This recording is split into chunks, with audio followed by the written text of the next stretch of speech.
Hello everyone, I welcome you on behalf of my channel Sujeet sir English classes. तो प्यारे बच्चों, इससे पहले हम लोगों ने 3 पार्ट्स ऑफ स्पीच के बारे में पढ़ा। आशा करता हूं कि आपको वे सारे वीडियोस पसंद आए होंगे, जिसमें सबसे पहला हम लोगों ने नाउन, प्रोनाउन और उसके बाद एडजेक्टिव्स और उसके काइंड्स के बारे में पढ़ा। ठीक है, तो चलिए आज हम लोग एक नए पार्ट्स ऑफ स्पीच को शुरू करने जा रहे हैं एंड दैट इज़ वर्ब। आज हम लोग वर्ब शुरू कर रहे हैं, तो आप लोग इस पर फोकस करेंगे। आइए सबसे पहले वर्ब को समझें कि आखिर ये वर्ब होता क्या है।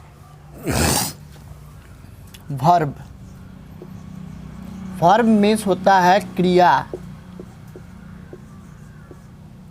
क्रिया। आपने हिंदी व्याकरण में पढ़ा होगा। मैं तो चूँकि हिंदी व्याकरण से भी आपको रिलेट करता हूँ ताकि आपको बेहतर ढंग से समझ में आए। ठीक है, चलिए पहले जानते हैं। यानी कि वैसे शब्द जिससे किसी कार्य के होने या करने का बोध हो उसे क्रिया कहते हैं। A verb is a word that shows an action, position और स्टेट ऑफ बीइंग। सबसे पहले जानते हैं कि वर्ब आखिर बना कैसे, किस वर्ड से इसकी उत्पत्ति हुई। Let's see. Verb has emerged from वर्बम,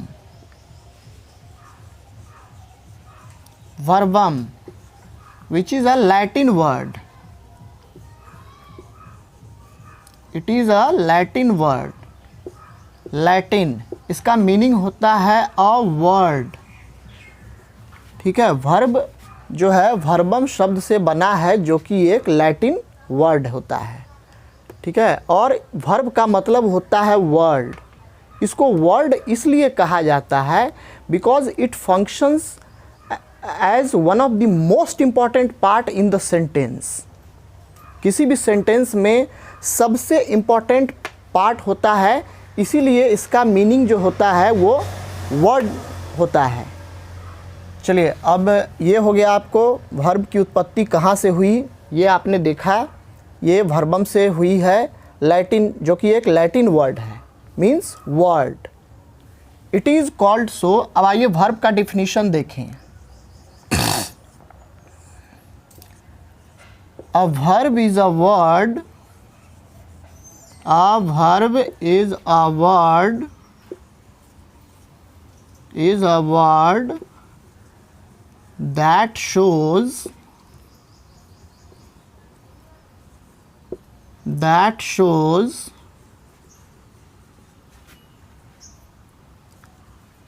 an action, that shows an action, possession,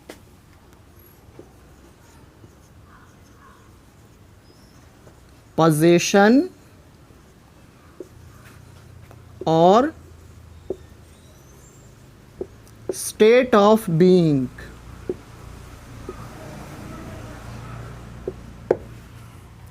ठीक है, यानी कि यह एक एक्शन, एक कार्य के बारे में बताता है। उसके बाद पोजीशन, किसी ऑनरशिप के बारे में बताता है, और स्टेट ऑफ बीइंग यानी कि अवस्था, किसी अवस्था के बारे में भी ये हमें जानकारी देता है। आइए इसको एग्जाम्पल के द्वारा समझें। जैसे कोई एक्शन है, see the examples. She eats a mango.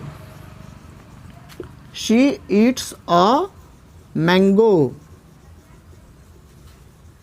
Here the verb shows an action. ठीक है, यहाँ पर ईट जो है ये एक्शन को परफॉर्म कर रहा है। Next is possession. I have a cow. I have a cow. Here have means रखना, means I own something, means I own a cow, यानी कि मेरे पास एक गाय है, यानी कि मैं इसका मालिक हूँ। ठीक है, सो ये हो गया आपको पोजेशन। और state of being, Mumbai is a big city. Mumbai is a big city. तो यहाँ ये क्या कर रहा है, ये एक अवस्था को बता रहा है। मुंबई शहर तो है, मुंबई एक बड़ा शहर है, यानी कि यह उसकी अवस्था है। ही इज़ इल, वह बीमार है। ठीक है, तो ये इज़ क्या कर रहा है यहाँ पर, उसकी अवस्था को बता रहा है। ठीक है, तो ये था आपको वर्ब के डेफिनेशन के बारे में। अब हम लोग बारी बारी से इसके काइंड्स के बारे में पढ़ेंगे। Let's know about the kind of the verb. A verb, verbs are of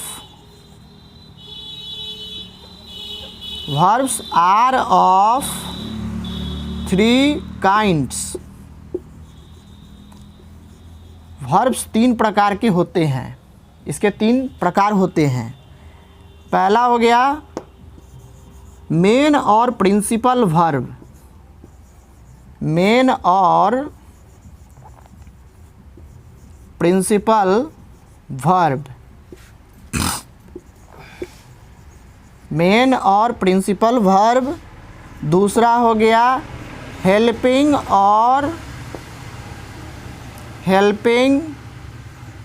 और ऑक्सिलियरी वर्ब। Auxiliary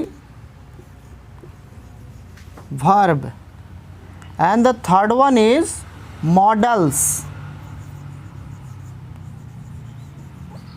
models.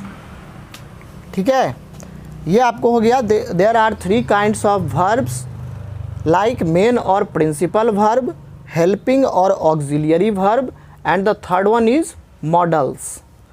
तो आइए एक एक करके अब इसको थोड़ा सा हम लोग समझें कि आखिर ये वर्ब्स क्या होते हैं।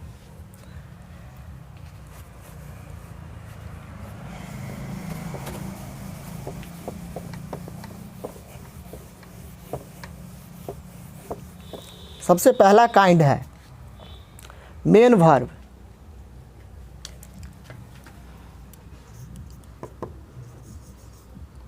मेन वर्ब और प्रिंसिपल।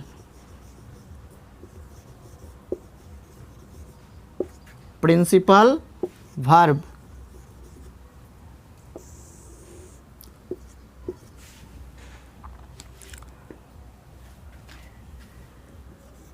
It is the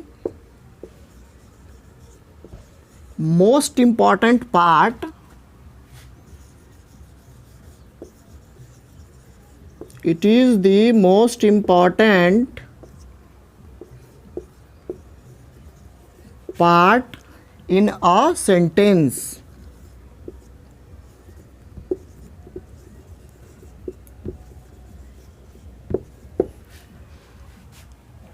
ठीक है,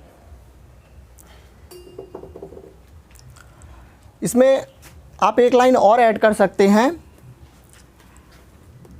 it can stand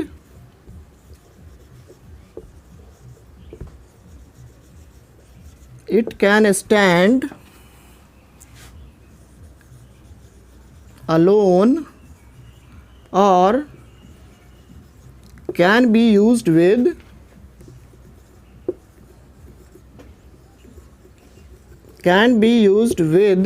auxiliary verbs.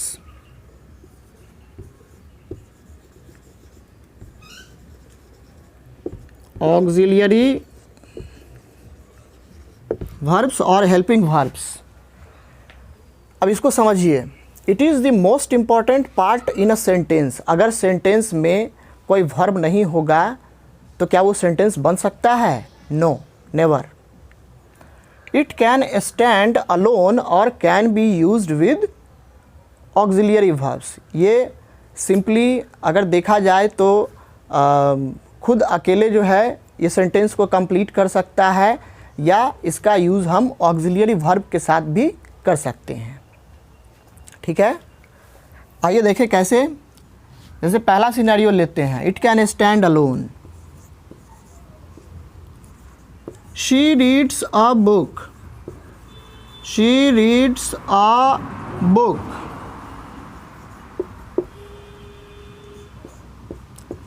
He ate an orange. अब ऑक्सिलरी वर्ब के साथ लेते हैं, दे आर प्लेइंग, यहाँ ये आपको मेन वर्ब है, they are playing cricket. Are हो गया आपको हेल्पिंग वर्ब और प्लेइंग हो गया मेन वर्ब, ठीक है। वी आर स्टडीइंग इंग्लिश,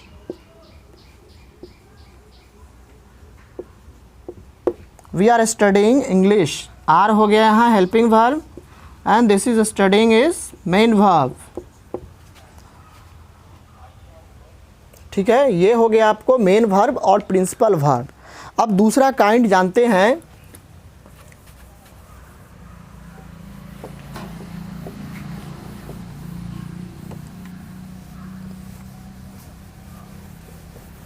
दूसरा काइंड है हेल्पिंग और auxiliary verbs.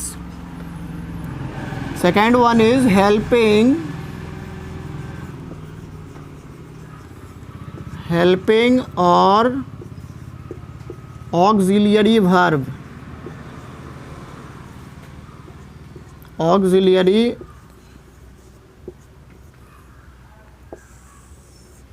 Auxiliary verb. They help,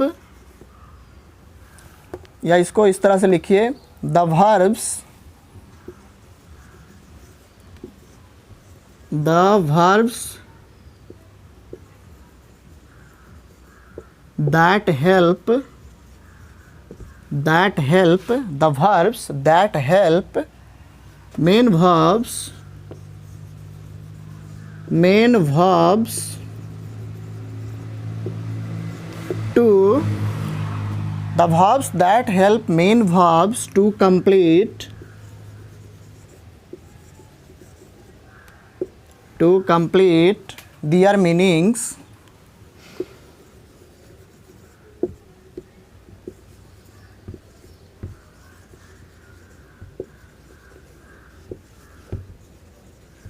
are called helping verb, are called helping verb। यानी कि वैसे verbs जो मेन वर्ब या प्रिंसिपल वर्ब की मदद करते हैं सेंटेंस को कंप्लीट करने के लिए, मीनिंग कंप्लीट करने के लिए, उसे हम ऑक्सिलियरी वर्ब या हेल्पिंग वर्ब कहते हैं। Let's see some of the examples.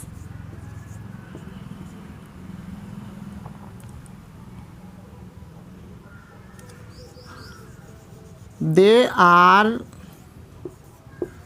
Playing chess, playing chess.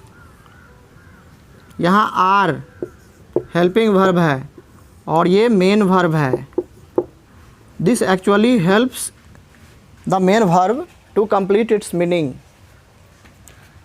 एक और एग्जांपल लेते हैं। She is cooking food. Here is again a helping verb and cooking is main verb. It is actually helping it to complete its meaning, to complete the sentence. तो ये आपको हो गया helping और auxiliary verb। अब आते हैं third kind, modals। modals modals are verb modals are verbs that determine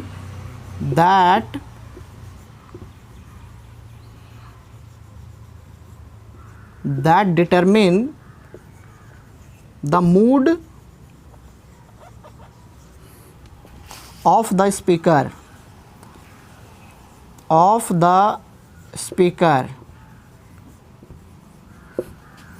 यानी कि मॉडल्स वैसे वर्ब्स होते हैं जो कि स्पीकर के मूड को बताते हैं। ठीक है, ये स्पीकर के मूड को बताते हैं कि आखिर स्पीकर क्या करने वाला है या क्या कर सकता है या उसे क्या करना चाहिए। इसमें मॉडल्स का एग्जाम्पल हो जाएगा can, could, may, might, should, must, ought to, etc. He can cross the river.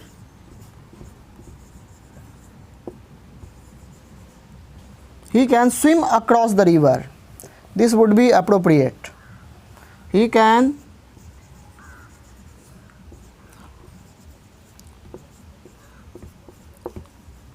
swim across the river.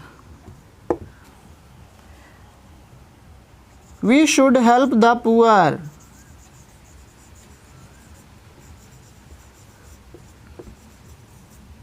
We should help the poor. तो ये हो गया आपको मॉडल्स। तो प्यारे बच्चों, अभी आप लोगों ने देखा वर्ब और उसके काइंड्स के बारे में।